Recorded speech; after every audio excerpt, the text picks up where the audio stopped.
Hello everybody, Adam Nicholas here for WhatCulture Wrestling, joined by Ben Roy Turner at the small hours of Monday morning for us now, Sunday evening I'm sure, or early Monday morning for our American viewers as well. But we have just watched the Double or Nothing pay-per-view, All Elite Wrestling, and a good but mixed bag, I think it's fair to say, if we just give a quick summary of the pay-per-view. Yeah. Lots to talk about and break down, some big talking points throughout the pay-per-view, as you can imagine.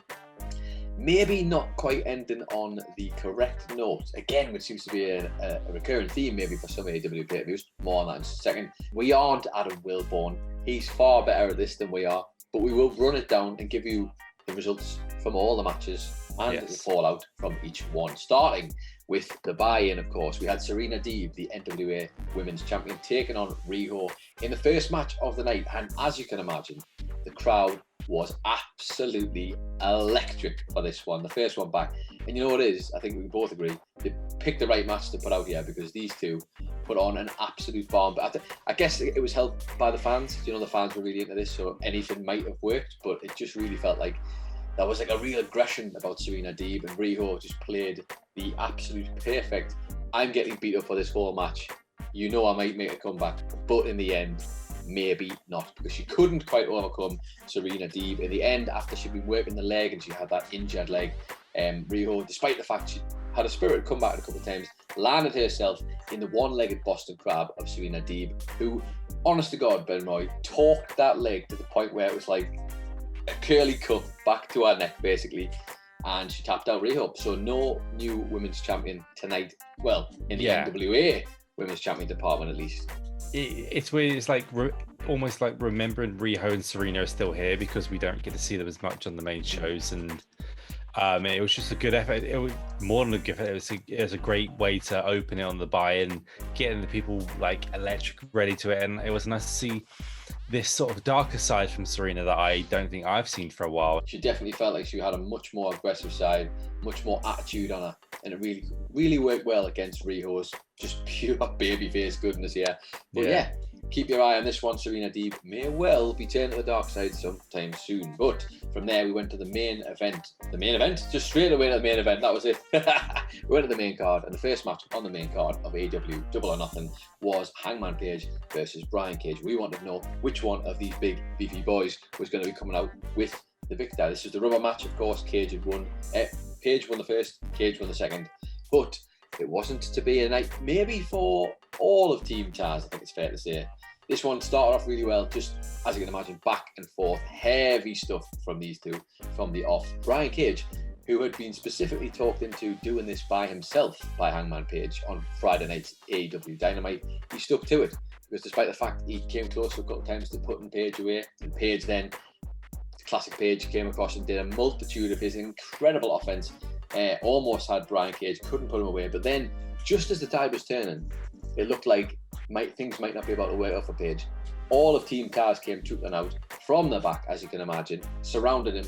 Brian Cage decides, nope, I want to do this my way, but it backfires, because as soon as he sends off all the guys, Hangman Page ends up getting chucked to the outside, but catching himself on the apron, coming back in, buckshot lariat. Good night, Brian Cage, despite a valiant effort.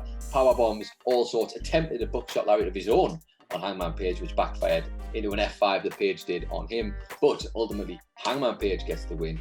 He wins the Raw match between these two, and the friction between Team Taz after was palpable. Yeah, it's just a case of like Adam Page just somehow getting better and better as each time we see him, especially in these grander stages. And it was a nice, as I said like earlier during the show, a nice divergence match. It's a nice sort of like, you know, we're just going to go around here and take the CNET route for a while, because you're ready for the title? You're ready for the title? Probably, but we haven't had enough time separated from you and Kenny before we get there. So, and the Brian Cage Club, the Team Taz, has been a nice sort of folly for people to just take a pit stop, and it doesn't seem like Team Taz but as I say, treated like a job squad, I would say, but they're sort of like, you know, people stepping stones to the next goal in AEW, as it seems. And as there's trouble brewing in that team, where Brian Cage doesn't really know if he's on the dark side anymore, and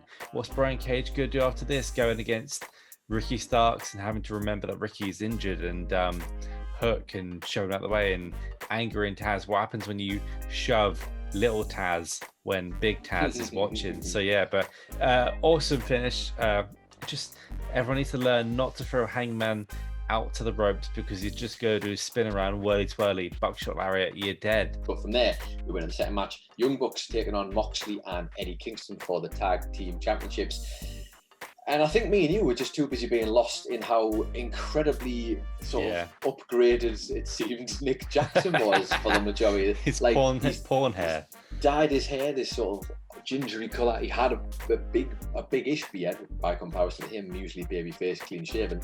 And then obviously you've got Moxley and Eddie Kingston storming out to Wild Thing as well. The whole thing before we even got the ring was right what you wanted, yeah? I swear he didn't have that beard on Friday either, like the other day.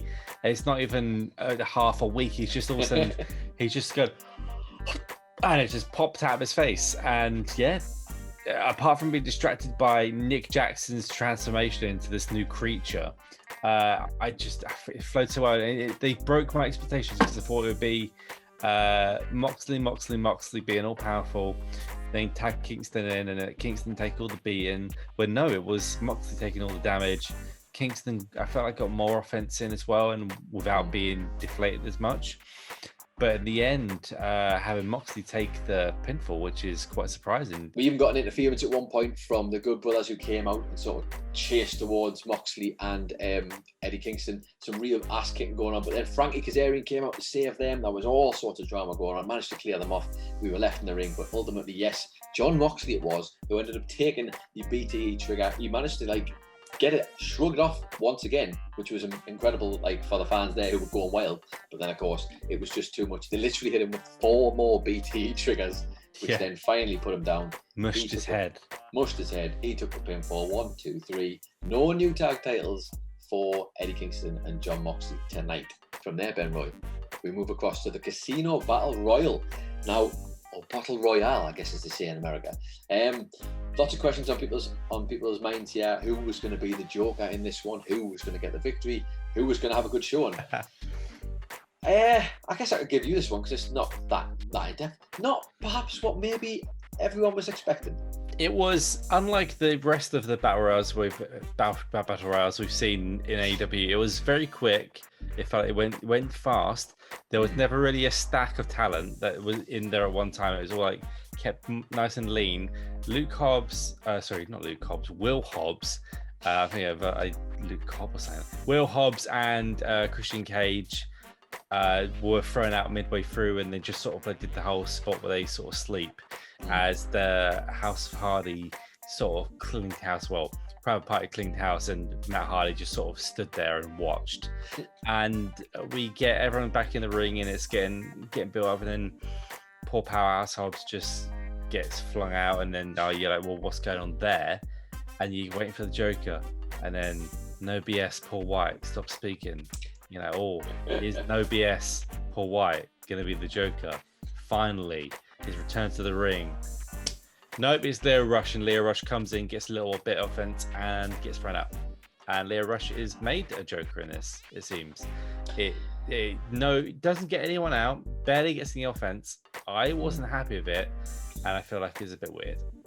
Yeah, it didn't quite land this. So Rush came out as the Joker at the point where we had Christian Cage left, we had Jungle Boy left, and we had Matt Hardy and the 2 members of Private Party who were both in there, which we didn't know if they were in there or not, both of them, because they were dressed in non-wrestling gear, essentially, which kind of threw everybody off a bit. But they were all still in the ring. Rush came down. He was quick. He looked great, but ultimately he didn't get anybody out. Didn't eliminate anyone.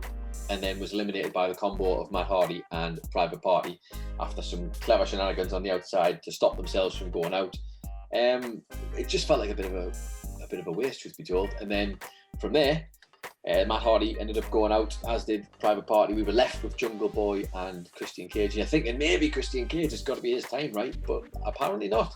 No Christian Cage win. Jungle Boy is the man who takes the big victory. Manages to eliminate Christian Cage at the death. The match ends. We get the whole respect in the ring between Christian Cage and Jungle Boy. Maybe even get a singles match out of this from them two somewhere down the line, if maybe someone's trying to prove themselves. Who knows? But yeah, Jungle Boy gets the win. Lio Rush is your joker for the night, and I think a lot of people will probably agree. They didn't really overhype it, but it did still feel like underwhelming, I think it's fair to say.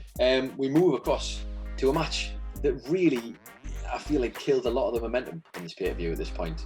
Cody Rhodes versus Anthony Agrogo, and I think a lot of people were expecting maybe Anthony Agrogo could have been getting a big win tonight to kind of crown himself as a legitimate player in AEW. But for anybody who's been watching this show long enough, you'll know Cody wins quite a lot, and because that's what he does.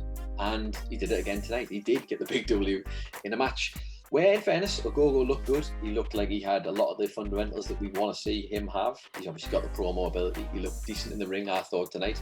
But the match itself was really dead, man. The fans were not into it. It was very flat for pretty much all of it. It sort of sucked the momentum out. It didn't need to be anywhere near as long as it was, which I really think didn't help either. I know you're probably at the point of the pay-per-view where things were starting to just get a bit...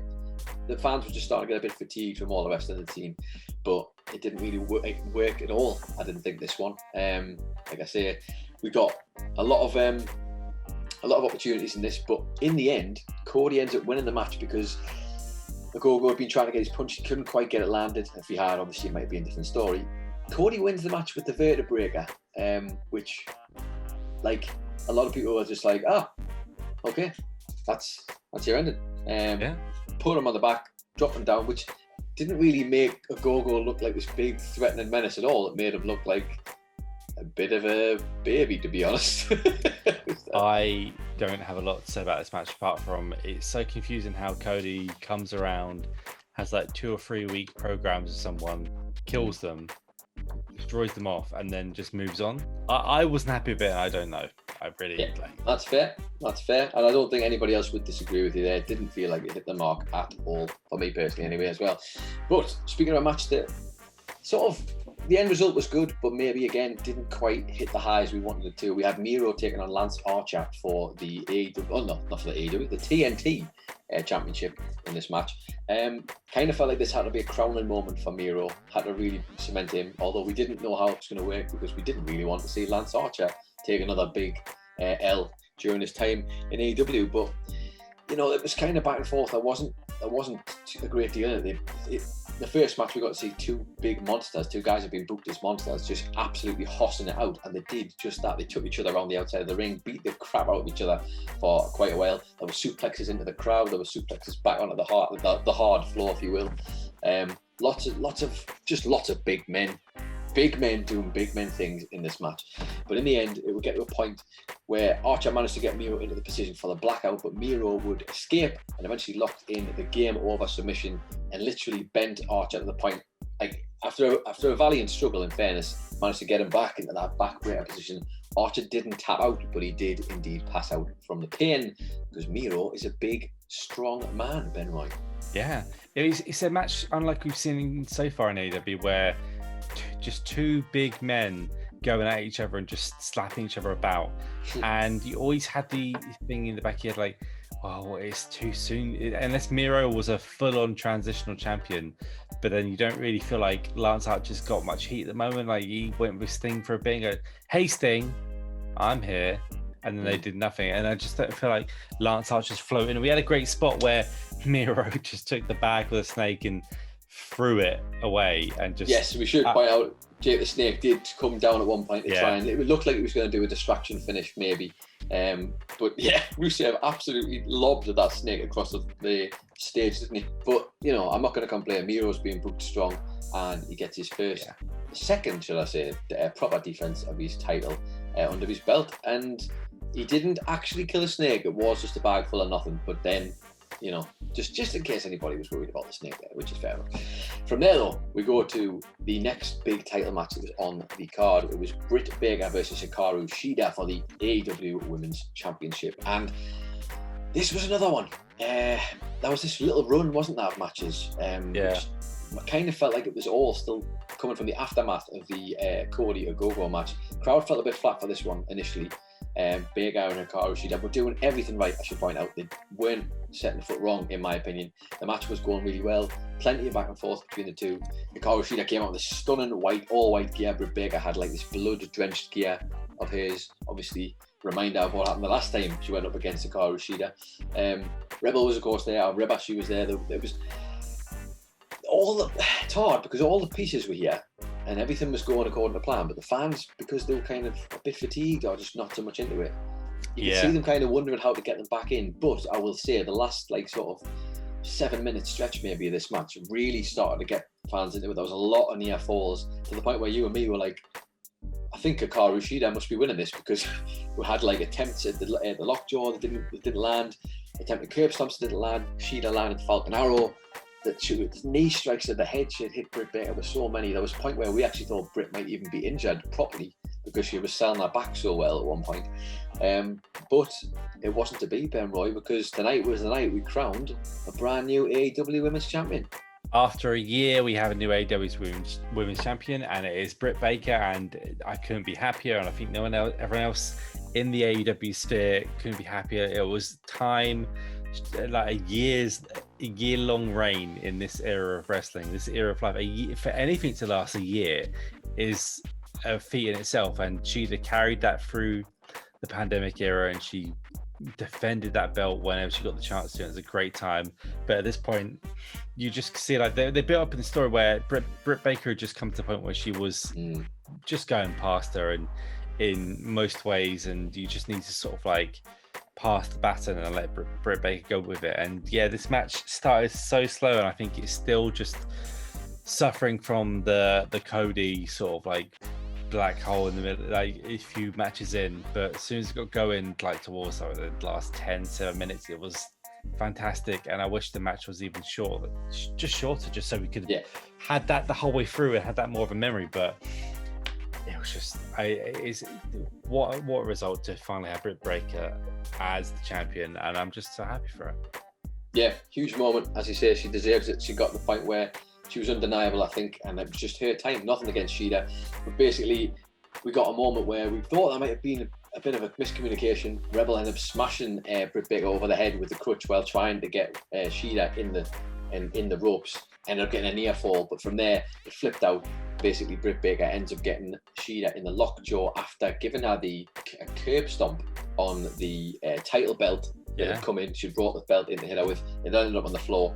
Curb stomp on that. Lockjaw gets the tap. And there you are, brand new champion, and deservedly so. Looking forward to the celebration she will undoubtedly be having on AEW Dynamite. From there, though, business picked up, as Jim Ross would say, Ben Roy Turner, because it was the return to the ring first time back in the ring properly since 2015 for Sting, and I cannot express how buzzing everybody in Daily's Place was for this. Like, yes, they were enjoying Darby Allin. Yes, they were enjoying probably Ethan Page and Scorpio Sky. But my God, were they in the mood for Sting. And it just changed the atmosphere again. Really turned everything back up. Sting looked great, I have to point out. Took his T-shirt off. He was back in his singlet, which people have been dying to see. Ben Roy Turner, in particular, has been desperate to see. But from that point on, Sting just looking like he hasn't missed a beat. He looked fit, looked healthy. Was doing like... He did a jumping splash off the stage before the match had even started, in the early pre-match brawl that was going on between him and Darby. The combination worked really well. We get Stinger splashes, we were getting all sorts. Sting even took a suplex on the outside at the very beginning in this brawl, like just to kind of basically say, I can do this, guys, no problem. But the match went we had a lot of Ethan Page and Scorpio Sky trying to take advantage of Darby, and he got his ass kicked. Had he not, or I mean, I say that, but right at the beginning of the match, I mean, he did this insane dive out the ring where he basically ended up in the crowd at one point. Also ended up back in there when Ethan Page picked him up with two hands and threw him into the crowd. It was an incredible sight. Looked like it absolutely destroyed Darby's leg on the guardrail. But in the end, Ben Roy, the Stinger would be too much for Ethan Page and Scorpio Sky. Yeah, it was just a way to integrate Sting, a really good way to integrate Sting back into wrestling. Like from little points of where Darby Allin, you mentioned, got thrown into the crowd, Sting had to actually bring him out the crowd. Like, well, do I throw him back in there and get punished more? Or do we just lose this match? He decides to throw him in there. Like, I really like that sort of touch where he like doesn't know what to do for a moment. Yeah. And then from the sort of double submission holds we had, and Sting just down to like Sting's face paint not melting off, which is like a weird but nice thing to appreciate. And just Sting taking that t-shirt off, man. Just Sting taking that t-shirt off and becoming a wrestler once more and having a wrestling match and never looking gassed and being in there just enough as just enough really, and tagging out when he felt he needed to. And I felt Sting was protected more than ever here, in a good way, and I don't think anyone can come out of this one looking bad, because I feel like you still give Sting a few more wins before you find the right one to chip away at his legacy and take some of that for their own.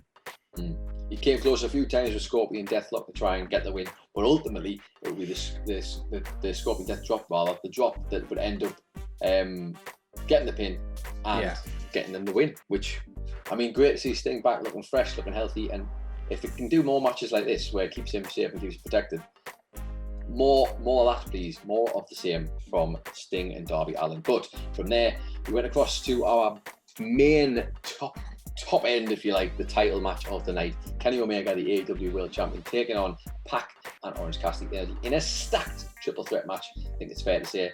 Fans were back into it now. They were back on board. They were re-energized after the Sting match, and they were, I mean, understandably so, they were going mad for this one from the off, weren't they?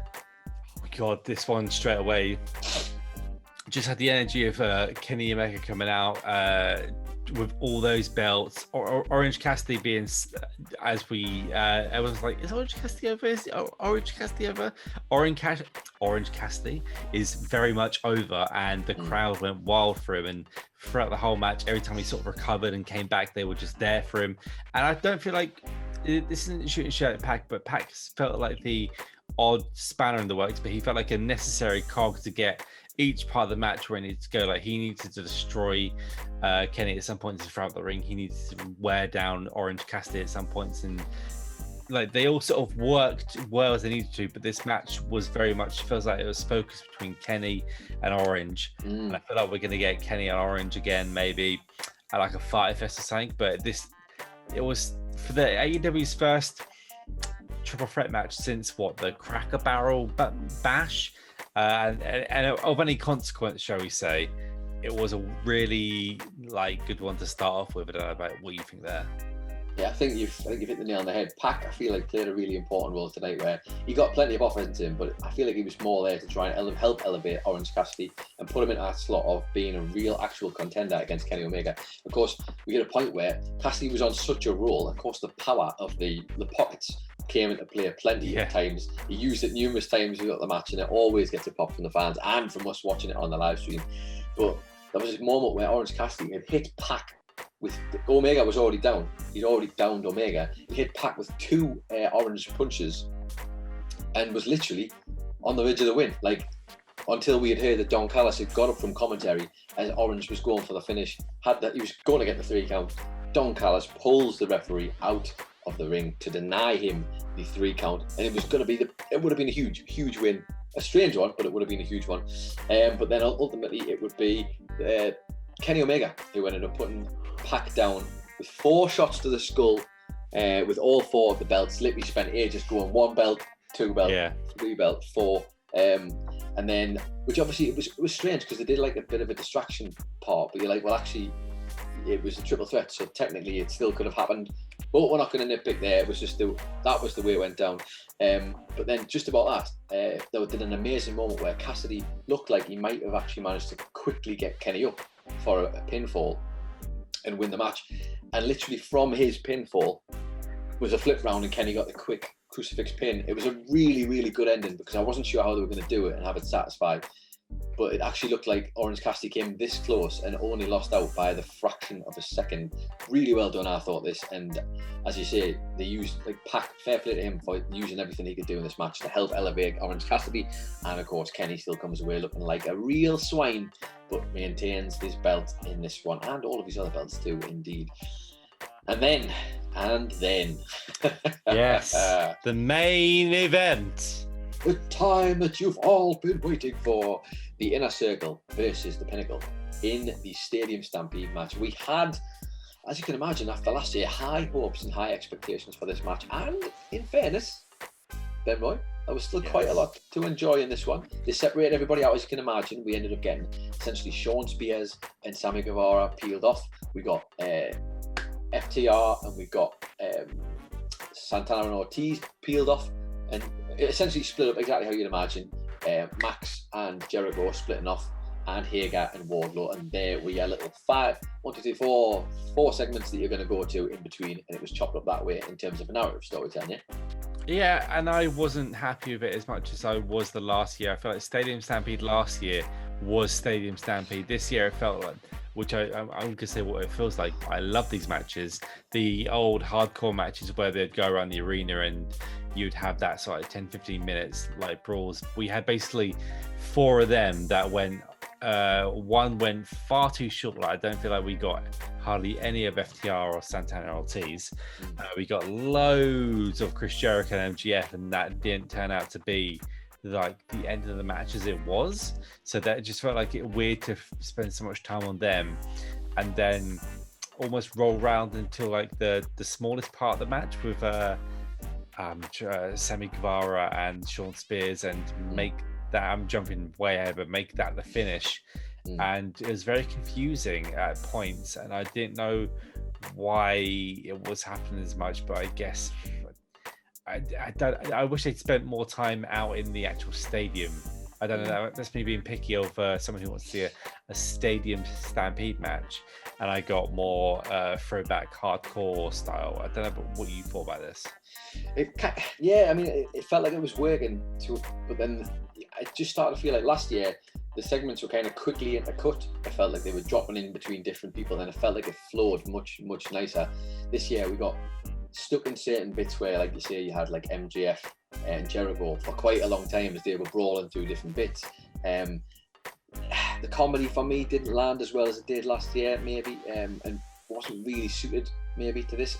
It wasn't as heavy, I will say that. They did sort of tone it down a bit, but it just didn't do what I think they wanted it to do this time round.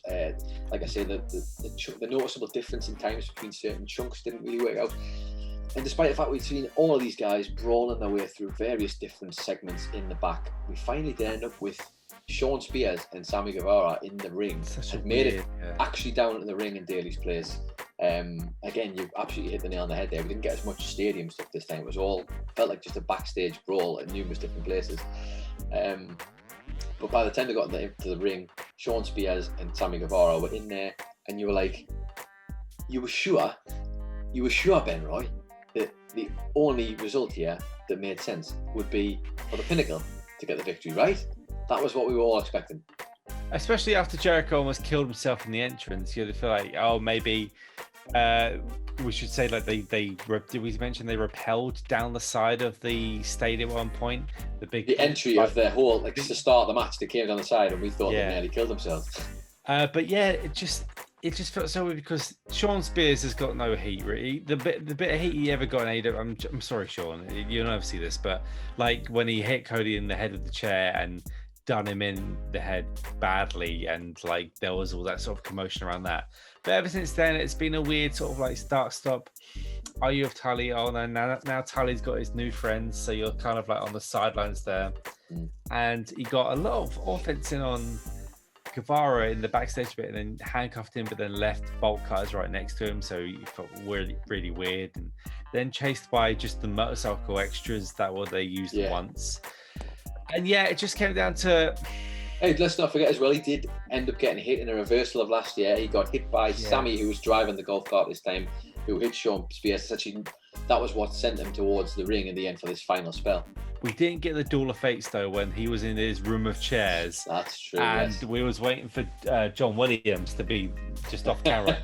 But we didn't get any of that. But like, yeah, it felt like after we had Jericho and MGF at the top, coming back into the crowds, and and then we had Shawn Spears and Guevara, and we know that Jake Hager had put I'm trying to think of his name, Wardlow through some shelves, and we never got any more FTR or Santana, and they just two of them went into a lift, and then that's it. And we had Conan come back for a bit and like stop Tully, and they had some drinks and stuff.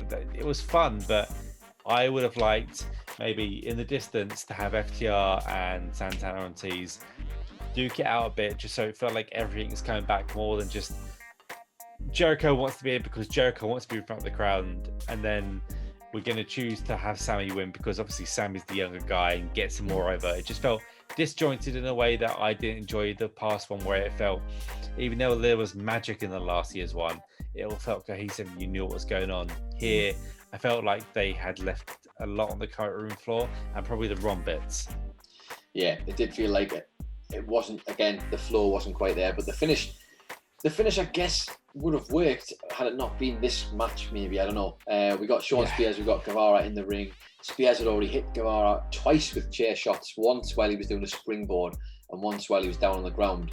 And literally, it was like we were sure that was the end of it. And Sammy kicked out in a defiant fashion. In the end, after giving Spears middle fingers and winding him up a bit much, Spears had put the chair in the corner. If you remember, he did that sort of curb stomp thing, this Guevara, a little while ago.